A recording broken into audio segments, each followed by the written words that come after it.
나는 집으로 달려가 그 돈을 어머니에게 건넸다. 세상에 태어나서 그렇게 큰 돈을 더구나 내가 직접 번 돈을 어머니에게 드릴 수 있다는 것이 꿈만 같았다. 그 돈으로 어머니가 제일 먼저 한 일은 텅 빈 쌀독을 가득 채우는 것이었다. 그리고는 저녁상을 보았다. 안쓰러움과 대견함이 복잡하게 얽혀있는 어머니의 표정을 보면서 나는 괜히 코끝이 찡해왔다. 그날 우리 가족은 밥상머리에서 누가 먼저랄 것도 없이 훌쩍이는 바람에 식어버린 국을 어머니가 다시 데워와서야 저녁을 먹을 수 있었다. 나는 그날 내내 잠자리에 들어서까지고 우리 가족이 이 정도만이라도 유지하며 살 수 있기를 바라고 또 바랐다.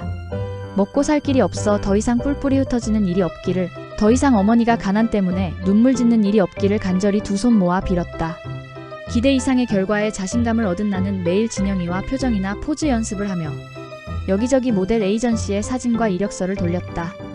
그때까지도 큰 욕심은 없었다. 그 정도만 벌어도 엄마가 더 이상 험한 일을 하지 않아도 되었고 나와 진영이가 버는 모델료로 입에 풀칠은 할 수 있었던 것이다.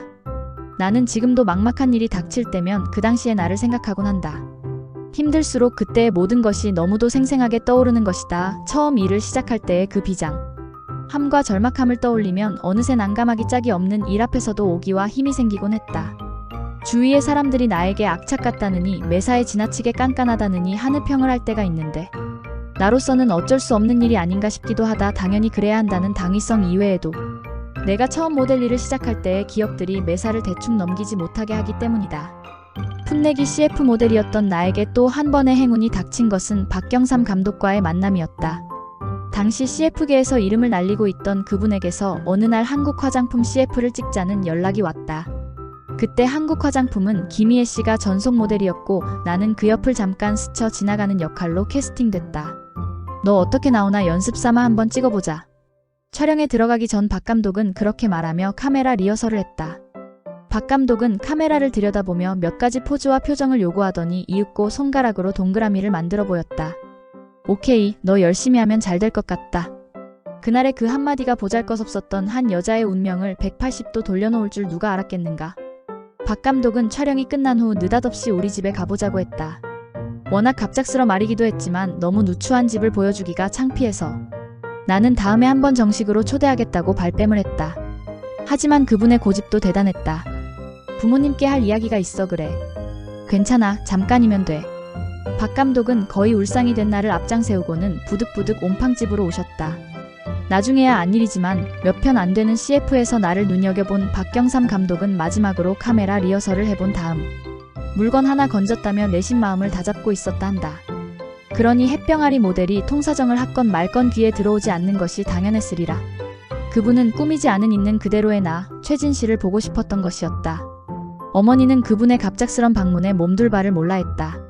장판이 반쯤 뜯겨져 시멘트 바닥이 그대로 드러난 방바닥을 이불과 짐짝으로 대충 가리느라 어머니는 손님을 마당에 세워두고 한참 진땀을 흘렸다.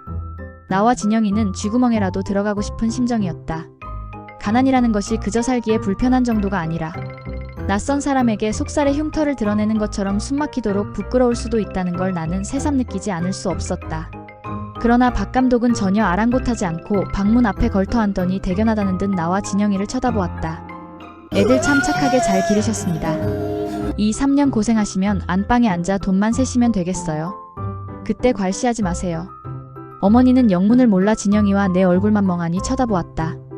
그리고는 기어들어가는 목소리로 겨우 한마디 했다. 우리 아이들 잘 봐주셔서 정말 고맙습니다. 제대로 가르치지도 못했는데. 박 감독은 몇 마디 더 물어보고는 한눈 팔지 말고 열심히 하면 꼭 성공할 거라는 격려와 함께 진영이와 내 어깨를 두드려주고 돌아갔다. 감독 특유의 감각 때문이었는지 나에게 높은 점수를 주었던 박 감독은 한국 화장품 CF를 찍으면서 조연인 나를 필요 이상으로 클로즈업 시켰다. 그리고 이 CF는 기껏해야 메인 모델인 김희애 씨의 뒷배경 정도에 불과했던 나를 오늘의 최진실로 만든 결정적인 계기가 되었다. 한국 화장품 광고가 나간 지 얼마 되지 않아서였다. 삼성전자에서 새로 출시하는 VTR 광고를 위해 전속 모델을 찾는다는 소식이 들렸다. 혹시나 하는 심정으로 사진과 기타 자료를 삼성전자에 넣어보았지만 벌써 30명이나 접수되었다는 말에 아예 기대도 않고 있었다. 그러나 그때 삼성전자에서는 나를 놓고 쓰냐 안 쓰냐로 한창 논란이 일고 있었다고 한다. 기존의 모델은 이은경 씨와 윤승원 씨였는데 이은경 씨를 교체할 만한 새로운 모델이 4개월째 나타나지 않아 모두들 고심하고 있던 터였다. 쓸만하면 이미 다른 광고에 전속되어 있고 신인이면 함량 미달이라는 평가가 따랐던 것이다. 삼성전자 광고부 직원들은 매일 이 모델, 저 모델 자료를 검토해봐도 이거다 하는 적임자가 나타나지 않아 고심하고 있는 상황이었다. 그런데 심대룡 광고부장이 우연히 TV를 보다 한국 화장품 광고에 스쳐 지나가는 내 모습을 발견했던 모양이다. 잠깐 다시 리와인드 시켜봐. 김희애 씨 뒤를 지나가던 내 모습을 여러 차례 되돌려보던 김 부장은 고개를 끄덕이더니 부하 직원에게 나를 찾아오라고 지시했다. 박 감독이 한국 화장품 광고에서 날 클로즈업 시킨 것이 뜻하지 않게 빛을 발하는 순간이었다. 주로 집에서 지내며 한 달에 몇 건 찍는 CF 촬영으로 생활비를 벌고 있던 나는 삼성전자에서 찾는다는 소리를 듣고 믿기지가 않았다.